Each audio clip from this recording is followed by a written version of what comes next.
Hello everyone, আজকে আমরা চলে যাচ্ছি একটা মেলাতে। আর এই ভ্লগটা দেখার পরে অনেকেই বলবে যে এরা কি খালি ঘুরেই বেড়ায়, আর কি কিছু কোনো কাজ নেই। না না, তা নয় গো। আসলে কাছে পিঠে যে অনুষ্ঠানগুলো হয় সেগুলোতে আমরা চলে যাই।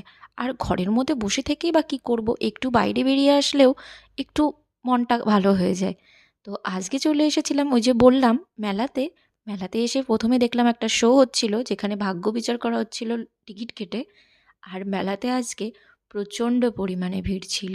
আর আরেকটা কথা আগেই বলে রাখি, যদি ভিডিওটি ভালো লেগে থাকে তবে অবশ্যই কিন্তু আমার ভিডিওটিকে লাইক আর শেয়ার করবে, আর আমার চ্যানেলটিকে সাবস্ক্রাইব করবে। আর পুরো ভ্লগটা রয়েছে আমার চ্যানেলে। আর এই মেলাটা ছিল যেহেতু শ্মশানকালী পুজোর মেলা, তাই ওই থিমটা রাখা হয়েছিল। বেশ দারুণ লাগছিল দেখতে। আর অনেক খাওয়া দাওয়ার পরে এখন আমাদের বাড়ি ফিরতে হবে। এরকম আরও অনেক ভিডিও দেখতে হলে আমার চ্যানেলটিকে সাবস্ক্রাইব করতে ভুলবে না কিন্তু। টাটা।